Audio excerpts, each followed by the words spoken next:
Today we solve example 6.3.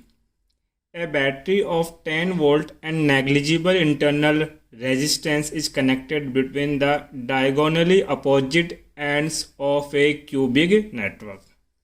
आपके पास क्या given है बेटा? पोटेंशियल गिवन है कितने वोल्ट का? 10 वोल्ट का आपके पास। और स्ट्रक्चर कैसा है बेटा? क्यूबिक। तो हम एक क्यूब ड्रॉ कर लेते हैं डेट टाइप।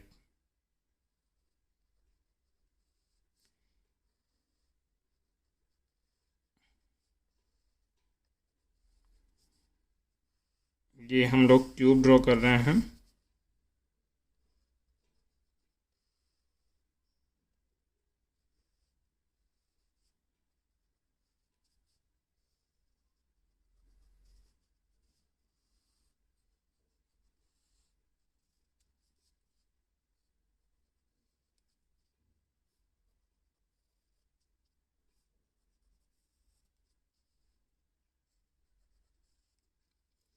ठीक है। In the circuit network, there are 12 resistance, each of resistance 1 ohm. Calculate the equivalent resistance of the circuit network and electric current passing along each edge of the cube. देखो बेटा, question कह रहा है कि total cube है, इस cube के अंदर 12 आपके पास क्या है? रेजिस्टेंस है। तो ये first resistance, second, third, fourth, fifth, sixth, seven, eighth, 9, 10, 11 and 12। और ईच रेजिस्टेंस की वैल्यू कितनी है? 1 ओम आपके पास गिवन है। डायगोनल के कोई दो अपोजिट पॉइंट, या तो ये पॉइंट और ये एक दूसरे के अपोजिट है आपके पास, या फिर ये पॉइंट और ये पॉइंट ये एक दूसरे क्या है? अपोजिट है। डायगोनल के कोई दो अपोजिट पॉइंट के बीच में एक बैटरी कनेक्टेड है। ये बैटरी हमने कनेक्ट कर ली इस तरीके से, और इस बैटरी का पोटेंशियल हमने कितना मान लिया बच्चा? V। और इस V की वैल्यू हमें कितनी लेनी है? 10 वोल्ट। क्वेश्चन कह रहा है कि ये एक पॉइंट मान लीजिए B, और ये पॉइंट क्या मान लेते हैं? B। इस A और B पॉइंट के बीच का इक्विवेलेंट रेजिस्टेंस कितना हो अगर ये जो 12 रेजिस्टेंस है वो क्यूब के हर एज पे क्या हो? अटैच हो आपके पास। देखो, इस टाइप के पैटर्न के क्वेश्चन में ना तो आपको ये दिखाई पड़ेगा कि कौन सा सीरीज में है और कौन सा पैरेलल में है। एक बात तो ये क्लियर है।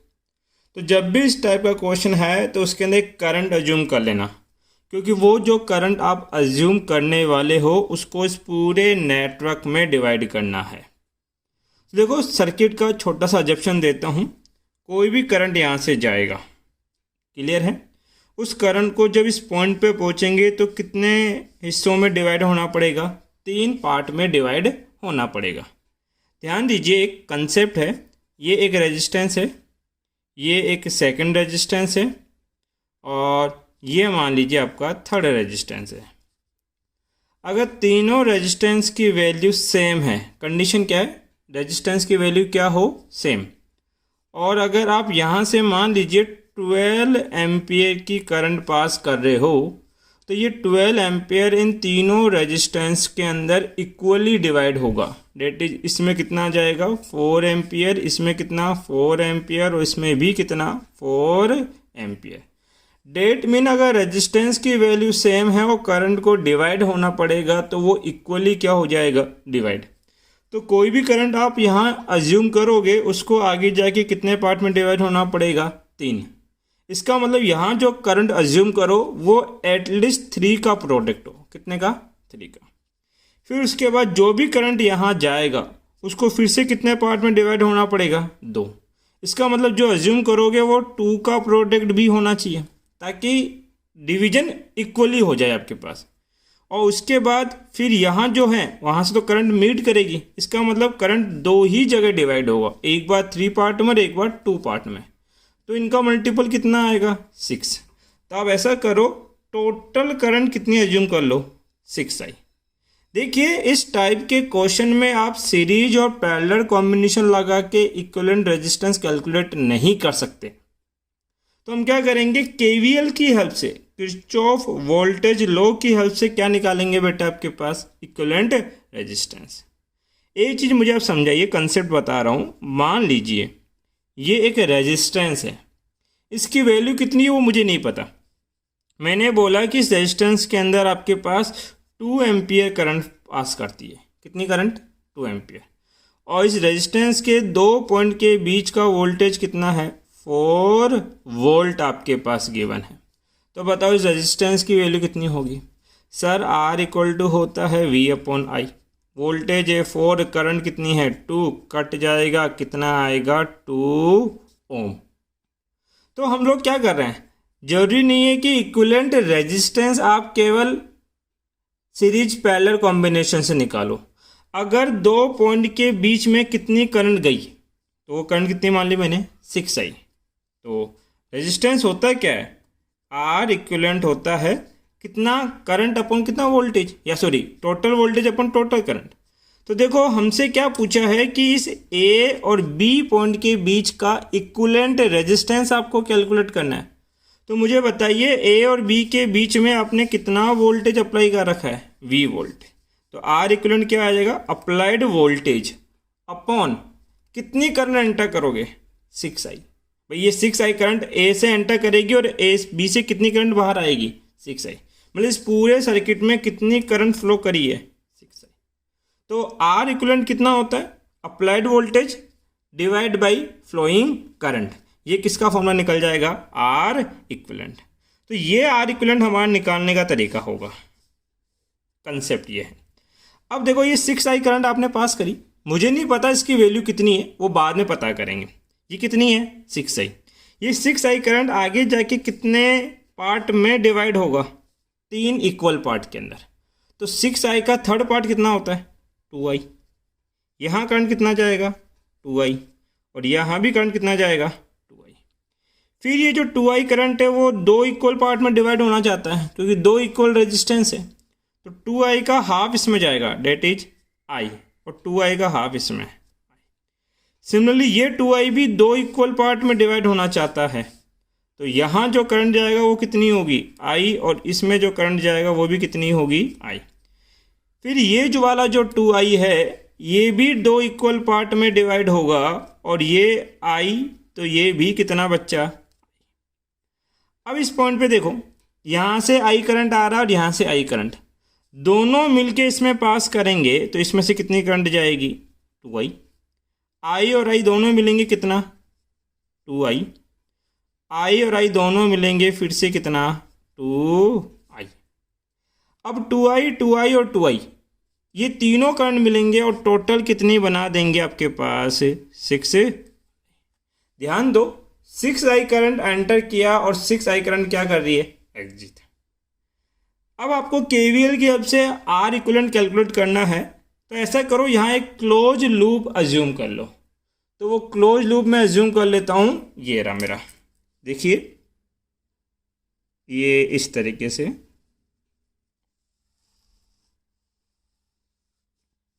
ये क्या है, एक क्लोज लूप। कैसे, अगर मैं A पॉइंट से चला, फिर इस पॉइंट पे आऊँगा, देन इस पॉइंट पे, देन इस पे यहाँ घूमूंगा और वापस कहाँ जाऊँगा, A पॉइंट पे। तो मैंने A पॉइंट को B से मीट कर दिया, किसके अंदर, एक क्लोज लूप में।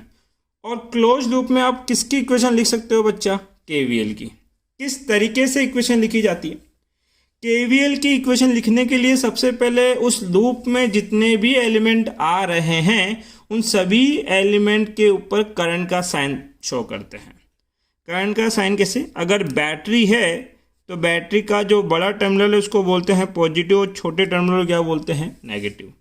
और अगर रेजिस्टेंस है और रेजिस्टेंस में जिस पॉइंट पे करंट एंटर करेगा उसको पॉजिटिव लिखते हैं, और जहाँ से एग्जिट करता है वहाँ क्या लिखते हैं, नेगेटिव। तो देखिए यहाँ करंट एंटर किया है तो इस रेजिस्टेंस को लिखेंगे पॉजिटिव और इसको क्या लिखेंगे, नेगेटिव। फिर करंट इस पॉइंट पे एंटर किया तो ये पॉजिटिव और ये नेगेटिव। फिर इस रेजिस्टेंस पे एंटर किया तो ये पॉजिटिव और ये नेगेटिव, और ये बैटरी का नेगेटिव और ये बैटरी का पॉजिटिव। तो हम क्या बोलेंगे, अप्लाई KVL इन लूप। इस लूप में क्या अप्लाई कर रहे हैं, केवीएल। केवीएल अप्लाई करने के लिए किसी भी एक पॉइंट से आप चलना स्टार्ट कर सकते हैं। यहाँ से चलो, इस पॉइंट से इक्वेशन लिखना स्टार्ट करो, यहाँ से लिखिए या यहाँ से लिखिए, कोई फर्क नहीं पड़ेगा। तो हम इस ए पॉइंट से इक्वेशन को लिखना स्टार्ट करते हैं।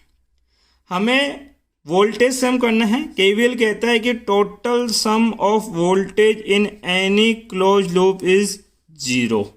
समीशन वी का मतलब क्या है, टोटल सम आपके पास। तो ए से जा रहे हो, बैटरी का तो पोटेंशियल सीधा होता है V, बट रेजिस्टेंस में पोटेंशियल कितना होता है, IR। वहाँ की करंट, वहाँ के रेजिस्टेंस का प्रोडक्ट क्या लिखता है, पोटेंशियल। तो पहला एलिमेंट कौन है, रेजिस्टेंस।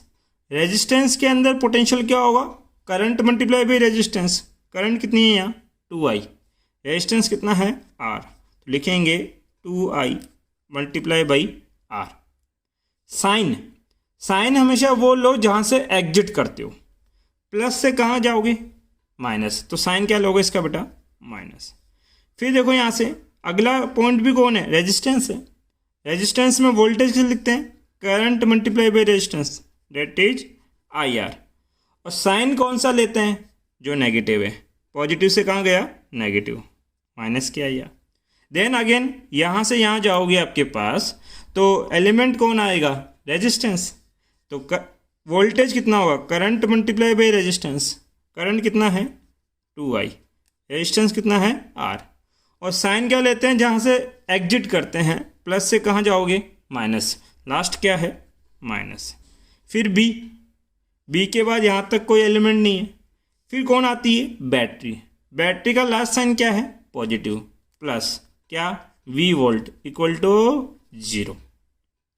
अब ऐसा करिए, ये नेगेटिव, ये नेगेटिव, ये नेगेटिव इक्वल के उधर जाएंगे तो क्या हो जाएंगे, पॉजिटिव। ध्यान दीजिए इधर, 2IR, IR कितना हो जाएगा, माइनस के 3IR, माइनस 3IR और माइनस के 2IR, माइनस के 5IR इक्वल के उधर गए तो V इक्वल टू कितना हो जाएगा, प्लस के 5IR। यहाँ तक शायद किसी को दिक्कत नहीं होनी चाहिए। क्या करना बेटा, हमें नीचे कितना चाहिए, 6I। हम लोग किसको R इक्विवेलेंट बोल सकते हैं, V/6I के रेशो को। तो क्या करेंगे, इस टर्म को 6 से मल्टीप्लाई किया और 6 से डिवाइड किया, कोई फर्क नहीं पड़ने वाला।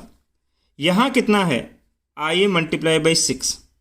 इसको V के नीचे ले जाइए आप लोग, तो हम लिख सकते हैं कितना, V/6I इक्वल टू कितना बच जाएगा यहाँ पे, 5R/6।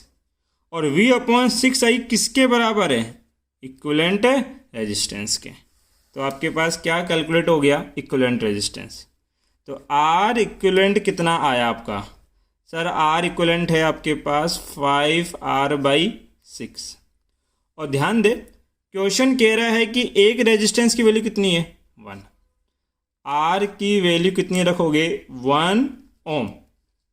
देन R इक्विवेलेंट कितना होगा, 5 × 1 5 ही होगा, 5/6 ओम।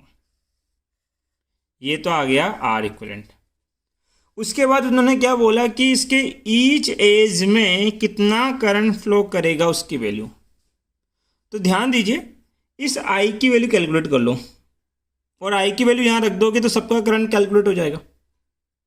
तो करंट कितना होता है, सर हमारे पास इस फॉर्मूले से देखो, 6I इक्वल टू होगा V/R इक्विवेलेंट।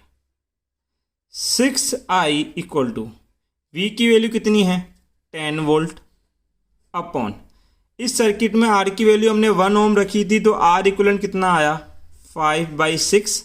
6 कहाँ चला गया, ऊपर, कैंसिल आउट करो कितना, 2। 6I इक्वल टू कितना हो गया, 2 × 6, 6 से 6 कैंसिल आउट। I की वैल्यू कितनी है, 2 एम्पियर। तो यहाँ I की वैल्यू 2 रखोगे तो बताइए इस ब्रांच के अंदर, ये जो ब्रांच है इसमें करंट कितना होगा, I की वैल्यू 2 × 2 4। तो इस ब्रांच में कितना करंट है, 4 एम्पियर। इसमें कितना है, 4 एम्पियर। इसमें भी कितना, 4 एम्पियर। इस ब्रांच में कितनी करंट है, 2 एम्पियर। यहाँ पे 2, इस पॉइंट पे 2, इस पॉइंट पे भी 2, इस पे भी 2 एम्पियर, इस पे भी 2 एम्पियर। और इन तीनों ब्रांच में कितना होगा, 4 एम्पियर। और अगर टोटल करंट पूछे तो कितनी है 12 एम्पियर। आप इसका स्क्रीनशॉट ले सकते हैं। Thank you.